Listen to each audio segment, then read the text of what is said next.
நண்பர்களே, எங்கள் யூடியூப் சேனலில் உங்களை வரவேற்கிறோம். இன்று நாம் இந்தியாவின் பாதுகாப்பு மற்றும் முன்னேற்றத்திற்கு பெரிதும் முக்கியமானதொரு சுவாரஸ்யமான தலைப்பை பற்றி பேச இருக்கிறோம். இது உலகளவில் இந்தியாவின் பெயரையும் உயர்த்துகின்றது. ஆம், நாம் பேசப்போகிறோம் இந்தியா மற்றும் உக்ரைன் சேர்ந்து உருவாக்கும் கடல்சார் இன்ஜின்கள் மற்றும் இந்தியாவின் 5th generation fighter jet design எவ்வாறு அமெரிக்காவையும் ஆச்சரியப்படுத்துகிறது என்பதை குறித்து. அதனால் வாருங்கள் ஆரம்பிப்போம். இந்தியாவும் உக்ரைனும் கடல்சார் இன்ஜின்களை ஒன்றாக உருவாக்க எடுக்கும் முயற்சிகள் மிக முக்கியமானவை.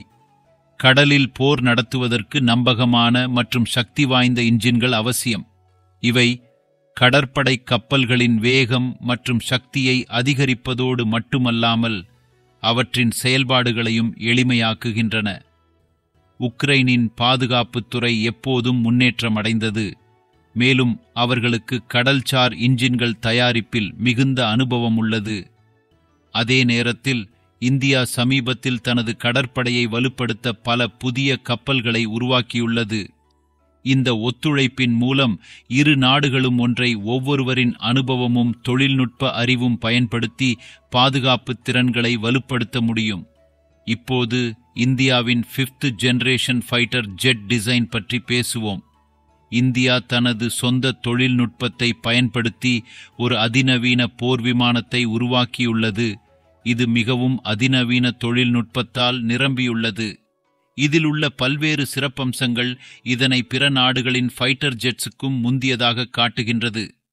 அமெரிக்கா தனது ஃபைட்டர் ஜெட்ஸுக்காக எப்போதும் பாராட்டப்பட்டாலும் இந்தியாவின் புதிய ஃபைட்டர் ஜெட் டிசைன் அவற்றுக்கே சவாலாக இருக்கின்றது. இந்த போர் விமானத்தின் வடிவமைப்பில் புதுமையான ஸ்டெல்த் டெக்னாலஜி பயன்படுத்தப்பட்டுள்ளது. இதனால் இது ரடாரில் காட்சி குறைவாக இருக்கும். மேலும் இதில் மிகுந்த வேகம், மேம்பட்ட வழி செலுத்தும் அமைப்பு மற்றும் மிகவும் நவீனமான ஆயுத அமைப்புகள் உள்ளன. இவை அனைத்தும் இதனை மிகவும் சக்தி வாய்ந்த போர் விமானமாக மாற்றுகின்றது.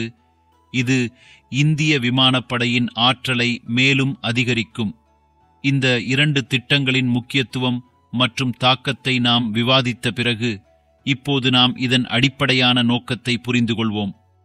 இந்தியாவின் பாதுகாப்பு கொள்கை எப்போதும் சுயநிறைவு மற்றும் தன்னம்பிக்கையின் நோக்கில் இருந்தது. இந்த நோக்கத்திற்காக இந்தியா மேக் இன் இண்டியா திட்டத்தை முன்னெடுத்துள்ளது. இதன் இலக்கு வெளிநாட்டு தொழில்நுட்பத்தின் மீது குறைவான சார்பை உருவாக்கி உள்ளூர் உற்பத்தியை ஊக்குவிப்பதே ஆகும்.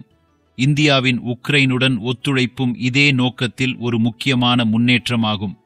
இந்தியாவின் இந்த முயற்சி நமது பாதுகாப்புத் துறையை வலுப்படுத்துவதில் மட்டுமில்லாமல் உலகளவில் பாதுகாப்பு ஒத்துழைப்பின் புதிய வழிகளை உருவாக்குகின்றது. உக்ரைனுடன் இணைந்து பணியாற்றுவதன் மூலம் இந்தியாவுக்கு புதிய தொழில்நுட்பம், ஆராய்ச்சி மற்றும் மேம்பாட்டுத் துறையில் முக்கியமான ஆதாயம் கிடைக்கும். தொழில்நுட்ப முன்னேற்றங்களை பற்றி பேசும்போது இந்தியாவின் பாதுகாப்புத் துறை வேகமாக வளர்ந்து வருகிறது என்பதையும் கவனிக்க வேண்டும். இத்தகைய இணைப்புகள் இந்தியாவின் சுயநிறைவை அதிகரிக்கும், மேலும் நாட்டுக்கு பாதுகாப்புத் துறையில் வலிமையூட்டும். இதற்காக இந்திய பாதுகாப்புத்துறை உலகளாவிய போட்டியில் வலுவான நிலையை அடையும். இந்த முனைப்பில் இந்தியாவில் புதிய வேலைவாய்ப்புகள் உருவாகும். அறிவியல் அறிஞர்கள், பொறியாளர்கள் மற்றும் தொழில்நுட்ப வல்லுநர்களுக்கு புதிய வாய்ப்புகள் உருவாகும். மரீன் என்ஜின் மற்றும் 5th ஜெனரேஷன் ஃபைட்டர் ஜெட் போன்ற திட்டங்கள் மூலம் இளைஞர்களை ஊக்குவிக்கவும் முடியும். இது அவர்கள் மட்டும் இந்தியாவிற்கே அல்ல, முழு உலகிற்காகவும் ஏதாவது சிறப்பாகச் செய்ய ஒரு முக்கிய வாய்ப்பாக இருக்கும். இந்தியா உக்ரைன் ஒத்துழைப்பு கண்டிப்பாக புதிய காலத்தின் தொடக்கமாகும். இந்த ஒத்துழைப்பின் மூலம் இரண்டு நாடுகளுக்கும் ஒருவரிடமிருந்து ஒருவர் கற்றுக்கொள்ளும் வாய்ப்பும் பெரும் ஆர்வமுள்ள திட்டங்களில் பணியாற்றும் வாய்ப்பும் கிடைக்கும். இந்தியாவின் பாதுகாப்பு ஏற்றுமதி திறன் அதிகரிக்க உக்ரைனுக்கு இது பொருளாதார ரீதியாக முக்கியமானதாக இருக்கும். இந்தியாவின் இந்த முயற்சி மரீன் என்ஜின் மற்றும் 5th ஜெனரேஷன் ஃபைட்டர் ஜெட் வரை மட்டுமில்லாமல் ஐடி, பயோடெக்னாலஜி, நானோ டெக்னாலஜி மற்றும் பார்மாசூட்டிகல்ஸ் போன்ற துறைகளில் சிறப்பான முன்னேற்றங்களை அடைந்துள்ளது. இந்த துறைகளில் நாமும் ஒருமித்தமாகச் செயல்பட்டால் நமது நாட்டை வலுப்படுத்த மட்டுமில்லாமல் உலகளாவிய அளவிலும் முக்கிய பங்காளராக ஆக முடியும். இந்தியாவின் இந்த முயற்சி நம்மை ஒரு புதிய உருவில் காட்டுகின்றது. இது மட்டுமல்ல, தொழில்நுட்ப ரீதியாக முக்கியமானது. இது இந்தியாவின் சர்வதேச அடையாளத்தையும் வலுப்படுத்தும். உலகில் ஒரு புதிய வீரராகத் தோன்றும் நேரம் இது. இந்தியா தனது இராணுவ சக்தியை அதிகரிக்கும் போது அதன் தாக்கம் நமது அண்டை நாடுகளுக்கு மட்டுமில்லாமல் அமெரிக்கா, ரஷ்யா மற்றும் பிற நாடுகளுக்கும் உணரப்படும். இந்தியாவின் இந்த முயற்சி உலகளாவிய பாதுகாப்பு சந்தையில் தன்னை நிலைநிறுத்த ஒரு வாய்ப்பையும் வழங்குகிறது. இந்தியா மற்றும் உக்ரைன் இந்த திட்டத்தில் வெற்றி பெற்றால் இது தங்களது பாதுகாப்பு திறன்களை மேம்படுத்த விரும்பும் நாடுகளுக்கு ஒரு உதாரணமாக இருக்கும். இதனால் இந்திய பாதுகாப்புத் துறையின் போட்டித்திறன் அதிகரிக்கும், மேலும் அதை உலகளாவிய அளவில் அடையாளம் பெற உதவும். இப்போது அமெரிக்காவை பற்றி பேசுவோம். அமெரிக்கா எப்போதும் தனது தொழில்நுட்ப வளர்ச்சியை பெருமையாக கொண்டுள்ளது, மேலும் அதன் பாதுகாப்பு அமைப்பை உலகில் மிகவும் முன்னேற்றமானதாக கருதுகின்றது. ஆனால் இந்தியாவின் 5th generation fighter jet design அவர்களை ஆச்சரியப்படுத்தியுள்ளது. அமெரிக்காவின் பாதுகாப்பு பகுப்பாய்வாளர்கள் இது அவர்களுக்கு ஒரு சவால் ஆகலாம் என்று ஒப்புக்கொண்டனர்.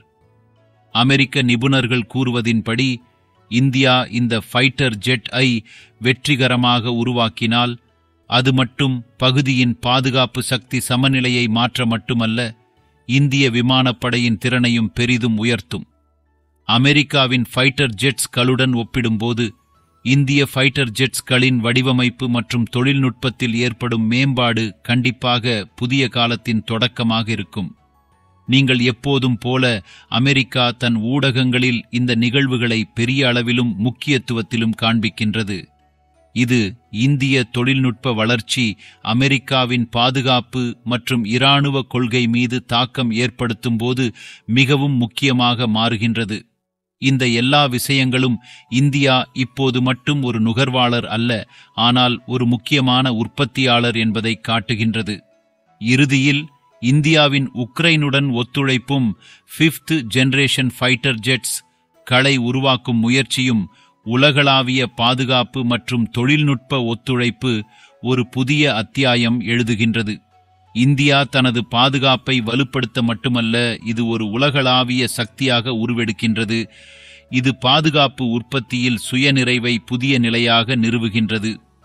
ஆக நண்பர்களே, இந்த வீடியோ உங்களுக்கு எப்படி தோன்றியது? இந்த புதிய முயற்சிகள் மூலம் நாம் ஒரு வலுவான நாட்டாக உருவெடுக்கிறோம் என்று நினைக்கவில்லையா? எங்கள் வீடியோ உங்களுக்கு பிடித்திருந்தால் தயவு செய்து லைக் மற்றும் பகிரவும், மேலும் உங்கள் கருத்துக்களை கமெண்டில் எங்களுக்கு தெரிவிக்கவும். எங்கள் சேனலை சப்ஸ்கிரைப் செய்ய மறக்காதீர்கள். இது போன்ற மேலும் சுவாரஸ்யமான தலைப்புகளை பற்றி நீங்கள் தொடர்ந்து அறிந்து கொள்ள.